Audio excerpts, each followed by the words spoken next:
अखिलेश यादव इस वक्त संसद में बोल रहे हैं। आंदोलन को बहुत दूर से देख रहा था और उस आंदोलन में जो जीत के बाद नारा लगा, एक नारा लगा अध्यक्ष महोदय, सरकार के खिलाफ नारा लगा कि सरकार को ये अहंकार था कि सरकार झुकती नहीं है, लेकिन उन्हीं नई पीढ़ी के लोगों ने ये वो नारा दिया कि झुकाने वाला चाहिए, सरकार भी झुकती है और सरकारों को झुकाना भी नौजवानों को आता है। सरकार झुकी और स्वीकार किया उन्होंने। जो करोड़ों नौजवान जो मांग कर रहे थे कि सबसे पहले जो मंत्री जी हैं वो इस्तीफा दें, और बिंदु दूसरे अलग हैं जो हम लोगों को जानकारी में मिल रहा है। अध्यक्ष महोदय, सरकार हर विषय पर स्वीकार किया है, लेकिन पता नहीं अध्यक्ष महोदय ये बात समझ में नहीं आ रही है कि सदन में उन आश्वासनों को क्यों नहीं रख रही है सरकार, जो सहमति बनी है। और उसके बाद अध्यक्ष महोदय हम लोगों ने देखा कि जब मंत्री जी लौटे हैं, मंत्री नहीं रहे, उसके बाद सदन के बाहर उनका स्वागत किया गया। अध्यक्ष महोदय, जो स्वागत हुआ उसके लिए हमें कोई शिकायत नहीं है, लेकिन माननीय सदस्यों को कितनी बड़ी राहत मिली होगी, कितने बड़े संकट से बचाया उन्होंने। एक प्रधान जी को हटा करके प्रधानमंत्री बचा लिया आपने। और ऐसा अध्यक्ष महोदय आंदोलन किसी ने नहीं देखा, जिस आंदोलन में नई पीढ़ी के लोग, कम उम्र के लोग निकल करके आ गए और जो नारे दिए गए।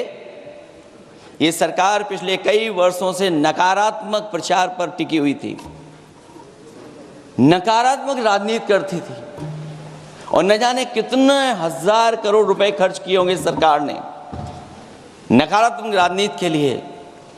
लेकिन नई पीढ़ी को मैं बधाई देना चाहता हूं, उनके मनोबल को और उनकी एकता को, और जिस तरीके से उन्होंने प्रचार किया, अंततः सरकार को झुकना पड़ गया। भाजपा वचन नहीं देती, जुमला देती है। तो मुझे उम्मीद है कि सभी युवा नौजवानों का जो मांग की है उन्होंने, उन सभी मांगों को सरकार स्वीकार करेगी। और सरकार ये भी स्वीकार कर लिया होगा कि कोई दल मजाक में बना तो कितनी बड़ा दल बन गया। जो कोई चीज मजाक से शुरू हुई वो कितना सीरियस हो गई, और इतना सीरियस हुई कि हमारी सरकार लोकतांत्रिक हो गई कि जो उनको धरने पे बैठने दिया। सरकार लोकतांत्रिक थी कि उन्हें धरने पर बैठने दिया। हमने वो भी समय देखा है कि जहां पर धरने पर नहीं बैठने दिया, वर्षों वर्ष लोग बैठे रहे धरने पर, उनकी सुनी नहीं गई। इसी दिल्ली को घेरा था किसानों ने, और सरकार को लगा कि चुनाव आ गया तो सरकार ने तीनों काले कानून वापस ले लिए। जब सरकार घबरा जाती है, डर जाती है, तो सरकार स्वीकार कर लेती है। इसीलिए वो नारा मुझे अक्सर याद आता है कि झुकाने वाला चाहिए, सरकार भी झुकती है। जो विषय लाया गया है कि prevention of unlawful means act, सरकार को कम से कम ये बताना चाहिए था कि 2024 में जब ये लेकर के आए थे तो आज 2026 में कैसे पेपर लीक हो गया। और केवल गिनती के 1-2 पेपर लीक नहीं हुए हैं। ये ऐसा आंदोलन रहा जिसमें माँ बाप और नई पीढ़ी के लोग सब जुड़ गए। अगर हम ये माने कि 20 लाख बच्चों ने परीक्षा लिखी थी और उनके घर परिवार के सदस्यों को हम उसमें जोड़ दें, दादा दादी, माँ बाप और परिवार का कोई सदस्य, तो 5 लोग प्रभावित थे। और 5 गुणा 20, 1 करोड़ लोग नाराज हुए सरकार से। और अक्सर हम पॉलिटिकल लोग हैं, हम लोग जानते हैं जब कभी आंदोलन करते हैं तो कितनी तैयारी करानी पड़ती है। गाड़ियों का इंतजाम, खाने का इंतजाम और इंतजाम। लेकिन ये पहला आंदोलन देखा कि जिसमें माँ बाप भी जुड़ गए और कहा कि जाओ बच्चों आंदोलन करो, हम आपके साथ हैं। ये पहला आंदोलन ऐसा देखने को मिला है। और केवल दिल्ली में नहीं हुआ ये, केवल दिल्ली में नहीं हुआ ये। अगर ये बात गलत है, अगर ये बात अध्यक्ष महोदय गलत लग रही है, तो देश के होम मिनिस्टर साहब को ले आइए, वो सब एक्सप्लेन कर देंगे।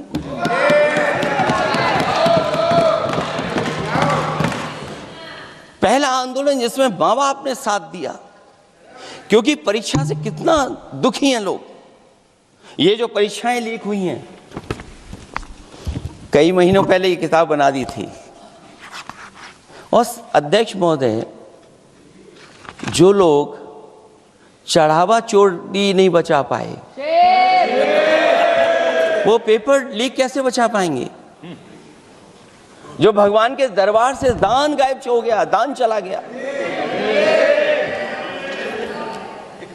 वो लोग पेपर लीक बचाएंगे? किस कानून को, जो कानून पहले बनाया उसी कानून का संशोधन करके लेकर आए हैं? किसकी आंखों में आप धूल झोंक रहे हैं? और अगर कानून से बच रहा होता तो भाजपा की 10 साल की सरकार में 20 परीक्षाएं कैसे लीक हो गई? 20 परीक्षाएं लीक हुई अध्यक्ष महोदय, जिसमें कोर्ट तक जाना पड़ा, उसके बाद परीक्षा रद्द हुई है। दरोगा भर्ती का पेपर लीक हो गया, जूनियर इंजीनियरिंग के भर्ती का पेपर लीक हो गया, ग्राम विकास पंचायत अधिकारी का पर्चा लीक हो गया, नलकूप चालक भर्ती का यूपी टीईटी का परीक्षा लीक हुआ। और एक बार नहीं हुआ, 3 बार पेपर लीक हुआ यूपी टेट का। हाई स्कूल बोर्ड का परीक्षा लीक कर दिया, इंटरमीडिएट की बोर्ड की परीक्षा लीक हुई, इंटरमीडिएट का फिर परीक्षा का लीक हुआ, कई बार हुई। सिपाही भर्ती लीक हुई। आप सोचिए कितनी परीक्षाएं लीक हुई हैं। और नीट परीक्षा कोई पहली बार लीक नहीं हुई, दोबारा लीक हो गई, कानून बनने के बाद लीक हुई। सहायक प्रोफेसर भर्ती लीक है, लेखपाल भर्ती लीक हुई। यूपी जैसे स्टेट, जो सबसे बड़ा स्टेट है, जहां से प्रधानमंत्री चुन करके आते हैं, वहां तक पेपर लीक हो जा रहा है। और जो संस्था परीक्षा एग्जामिनेशन करा रही है, वो एनटीए में भी आउटसोर्स कर दिया आपने। हम विपक्ष के लोगों को तो डर ये लगता है अध्यक्ष महोदय, कहीं ऐसा ना हो कि ये पूरी सरकार को आउटसोर्स कर दें। आउटसोर्स सरकार है, जो सबसे विश्वसनीय संस्था है, उसमें आउटसोर्स पे आपने कर्मचारियों को रखा हुआ है। किस बात की जवाबदेही है? यही अकाउंटेबिलिटी है आपकी? कहीं अकाउंटेबिलिटी ये तो नहीं है? आप अकाउंटेबिलिटी को ये कहीं समझ बैठे हों कि अकाउंट को भर दे वो एबिलिटी वाला ही हमें चाहिए? कहीं वो अकाउंटेबिलिटी तो नहीं है? आप बताइए, एनटीए को आउटसोर्स किया हुआ है आपने। जिस संस्था की जिम्मेदारी है महत्वपूर्ण परीक्षा कराने की, उसमें सब आउटसोर्स।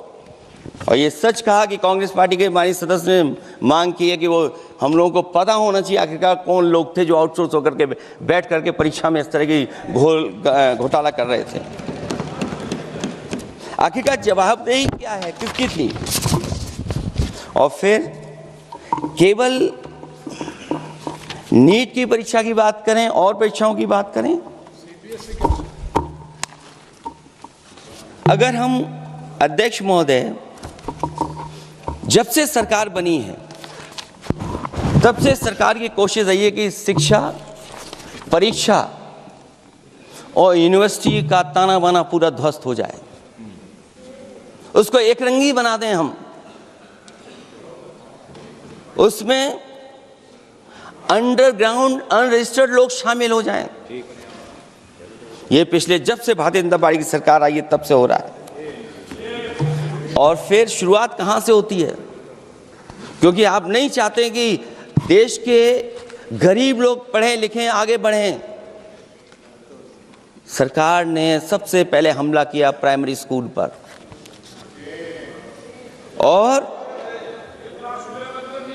प्राइमरी स्कूल कितने बंद किए हैं आपने?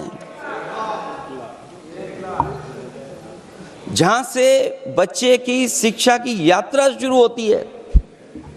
एक गरीब परिवार का बेटा बच्चे कहां से पढ़ करके निकलते हैं? सबसे पहले प्राथमिक शिक्षा सरकारी स्कूलों से पढ़ करके निकलते हैं। हमारे बहुत सारे माननीय सदस्य होंगे, वो उन्हीं प्राथमिक विद्यालयों से पढ़ करके आज इस सदन तक पहुंचे होंगे। आपने सबसे पहले स्कूलों पे हमला किया और प्राइमरी से लेकर के नौकरी तक पे आपने हमला किया है। युवाओं के भविष्य पर आपने चोट पहुंचाने का काम किया है। और जो प्राइमरी स्कूल जो आपने बंद किए हैं, वो इसीलिए बंद किए हैं आपने कि पिछड़े, दलित और गरीब के वर्ग के परिवारों के बच्चे पढ़ लिख न जाएं। क्योंकि आज भी अगर हम देखते हैं प्राइमरी स्कूल में कौन पढ़ने जा रहा है? सबसे समाज के गरीब परिवार के बच्चे पढ़ करने जा रहे हैं। सबसे पहला हमला आपने वही किया, और इसीलिए किया क्योंकि नींव पर ही अगर हमला होगा तो ये आगे नहीं बढ़ पाएंगे। जो आंकड़े सरकार के बताए गए हैं, 1 लाख से ज्यादा सरकारी प्राइमरी स्कूल बंद कर दिए सरकार ने। और अगर ये बात गलत है तो हमें उम्मीद है सरकार इस पर भी जवाब देगी। और अगर हम आंकड़े निकालें तो जो आंकड़े दिखाई दे रहे हैं, यूपी में सबसे ज्यादा प्राइमरी स्कूल बंद हुए हैं। और ये सरकार के आंकड़े हैं कि 7 लाख से ऊपर विद्यालय थे जो अब 6 लाख रह गए हैं। और यूपी में तो सबसे ज्यादा बंद हुए हैं। उत्तर प्रदेश में 26,386 सरकारी प्राइमरी स्कूल बंद कर दिए सरकार ने।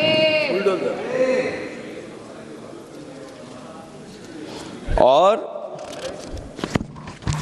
केवल प्राइमरी स्कूल बंद नहीं किए हैं, नौकरी पे भी हमला किया है। 69,000 शिक्षक भर्ती को लेकर के बड़े पैमाने पर घोटाला किया गया। और घोटाला इतना बड़ा है कि वो सभी कोर्टों में गए हैं और पिछले कई वर्षों से आंदोलन कर रहे हैं। कोई स्थान नहीं बचा अध्यक्ष महोदय जहां पर वो शिक्षक भर्ती के लोग न गए हों। मंत्रियों के यहाँ गए हैं, आंदोलन किया है, हाई कोर्ट गए हैं, सुप्रीम कोर्ट गए हैं। लेकिन देखिए सरकार भी कमाल की है कि सरकार उनको नौकरी नहीं देना चाहती। और इसलिए नौकरी नहीं देना चाहती है क्योंकि उन्होंने भर्ती गलत की है। और भर्ती में जिन लोगों का अधिकार छीना है वो सबसे ज़्यादा पिछड़े और दलित परिवार के बेटे, जिनका अधिकार इस सरकार ने छीना है। और ये अगर बात नहीं ठीक है तो हमें उम्मीद है कि सरकार इसका भी जवाब देगी। माध्यमिक स्कूलों को भी बंद किया जा रहा है और बड़े पैमाने पे स्कूल बंद हुए हैं। और जो बोर्ड की परीक्षाएं लीक हुई हैं, पूरे देश में बड़े पैमाने पर बोर्ड परीक्षाओं के पेपर लीक किए गए हैं। अध्यक्ष महोदय, हम जानना चाहते हैं कि आखिरकार 10वीं और 12वीं के पेपर लीक क्यों हो रहे हैं? 10वीं और 12वीं के पेपर लीक क्यों हो रहे हैं? इसके लिए अगर कोई सरकार के पास जवाब हो तो बताएं।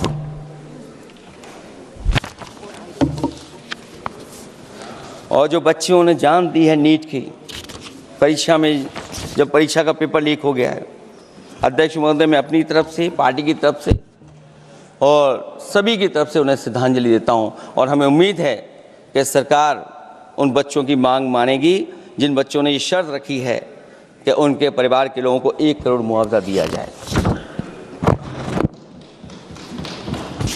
जब उच्च शिक्षा में जिस तरीके से भर्ती हो रही है, अध्यक्ष महोदय, जो उच्च शिक्षा की भर्ती है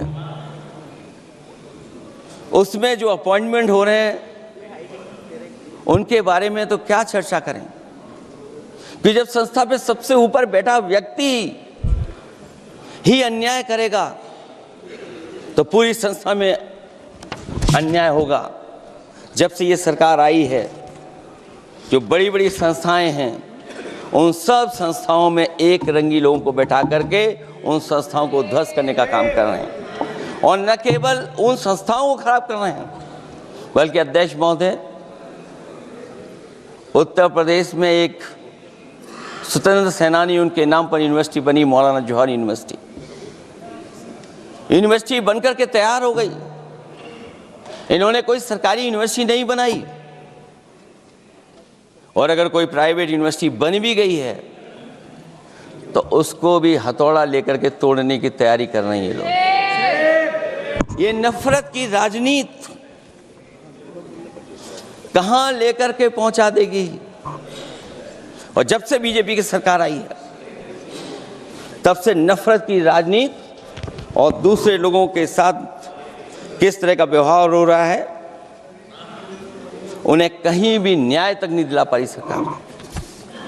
और जब नौकरी की बात आ जाए तो अध्यक्ष महोदय, अग्निवीर भर्ती में भी जो हर साल में कितनी भर्ती होती थी, कभी 80,000 भर्ती हुआ करती थी, अब भर्ती केवल 10,000 हो पा रही है।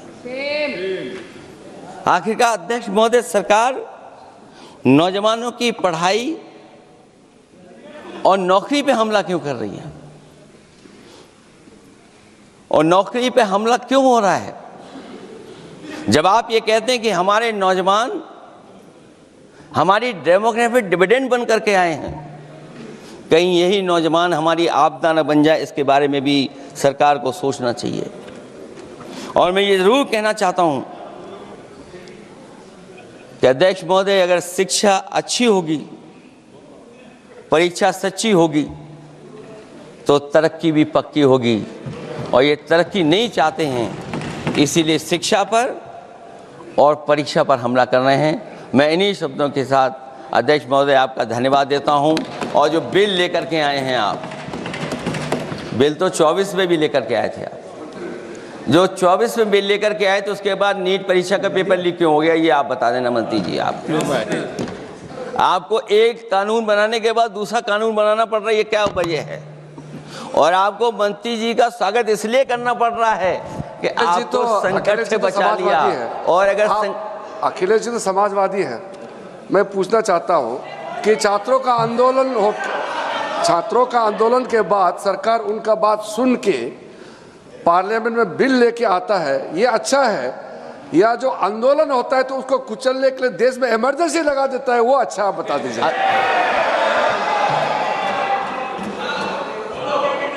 अध्यक्ष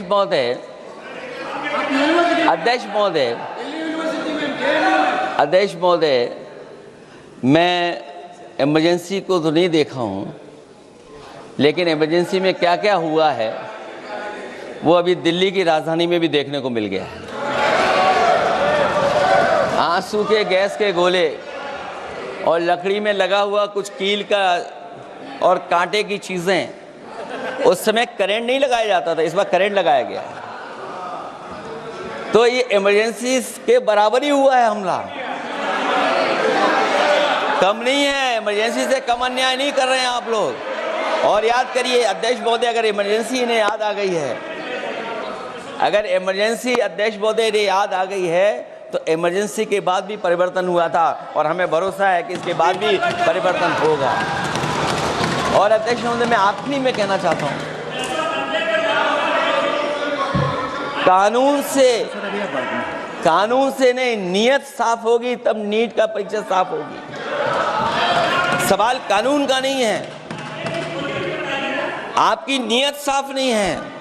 और जिस समय आपकी नियत साफ होगी तो परीक्षा भी साफ हो जाएगी। और हमारे साथी जो कुछ और बातें उठा रहे हैं, आज मौका नहीं है, लेकिन आपको भगवान भी माफ नहीं करेंगे, क्योंकि आप चढ़ावा चोरी में शामिल हुए हैं। और चढ़ावा ही नहीं, जो गुप्त दान था वो भी चोरी हुआ है, गुप्त दान। और ये पाप की श्रेणी में नहीं आता है, महापाप की श्रेणी में आता है। Akhilesh ji bill pay. और अध्यक्ष महोदय, आखिरी में मैं इतना ही कहना चाहता हूं, शिक्षा की रक्षा के लिए जो आंदोलन हुआ है वो हमेशा आंदोलन जीतेंगे। बहुत बहुत धन्यवाद, बहुत बहुत आभार प्रकट करता हूं आपका। श्री अभिषेक बनर्जी,